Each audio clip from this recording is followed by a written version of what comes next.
Bien sûr. Voilà. Bon, moi, ça fait des années que je mange bio. Il faut, donc la vraie révolution, ça va être ça, c'est d'être autonome.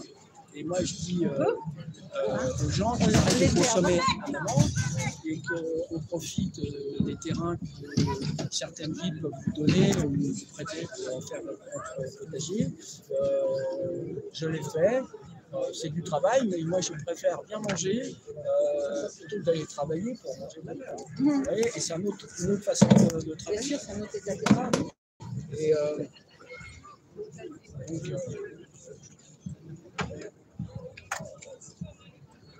donc en fait, le bilan de tout ça, c'est faites votre propre potager, comme j'ai dit. Et puis, on n'a pas voté Maastricht. Hein. Donc, Van der Leyen nous impose toutes ces législations qui n'auraient pas dû être si Sarkozy n'avait pas fait cette arnaque. Il faut savoir que là, en ce moment... Un coup d'État. Les paysans... sur notre vote. Non, mais voilà, non seulement c'est fait confiance cette personne qui a invité Kadhafi à l'Élysée, qui s'est permis de le supprimer parce qu'il avait prêté de l'argent. On va vite, on va faire marcher encore la caméra. Voilà. Et puis après, il continue à exister. Il a aidé Carlos, le président de Nissan Renault, à sortir de prison. Ouais, il l'a mis dans un coffre, etc. Bon, voilà, c'est des escrocs qui nous gouvernent. Il faudrait que les Français se réveillent. Bon, je ne pense pas que... Maintenant, tout le monde le dit, ça, c'est pas moi qui le dis, hein, c'est sur Internet. Donc, se réveiller, peut-être une vraie révolution qu'on a failli obtenir un jour avec les Gilets jaunes. Mais ils ont investi tellement, ils ont vu qu'il y avait une faille. Ils ont investi des millions après pour nous tenir en policiers, en hommes soi-disant gardiens de la paix, mais qui inversent les choses. C'est-à-dire qu'ils ne protègent plus les citoyens, ils protègent les politiques. Et ça, c'est pas normal. Alors j'aimerais qu'un jour, même eux sont conscients.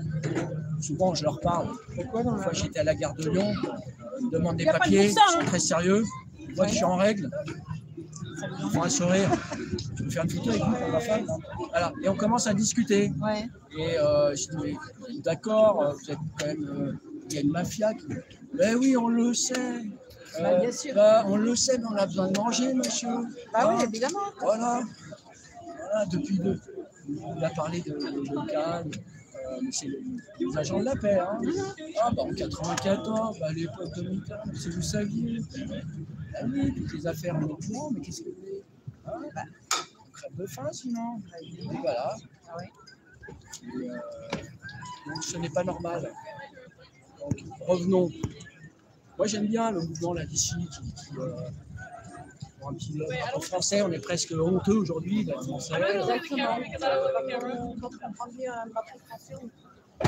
Alors qu'aux États-Unis, je suis allé, les gens sont fiers, ils ont un drapeau des États-Unis, pour dire voilà, soyons frères, fiers de notre pays, et peut-être que les milliards qu'ils donnent à l'Ukraine, il faudrait peut-être qu'ils les donnent plutôt par ici, parce que là, on est en train de crever.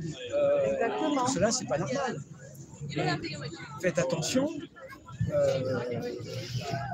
l'affaire de Macron qui est en train de semer la zizanie à aider l'Ukraine va nous donner une guerre avec la Russie bien sûr, ils sont en train de très préparer proche. la Troisième Guerre mondiale. Parce que Poutine, il fait son travail. Lui, il dit, écoutez, moi, on me traite d'avoir un pays... les gens pensent que c'est une dictature, pas du tout. Par rapport à la France, je crois que c'est beaucoup plus libre là-bas. Vous parlez de la Russie. La Russie. Oui, pardon, excusez-moi.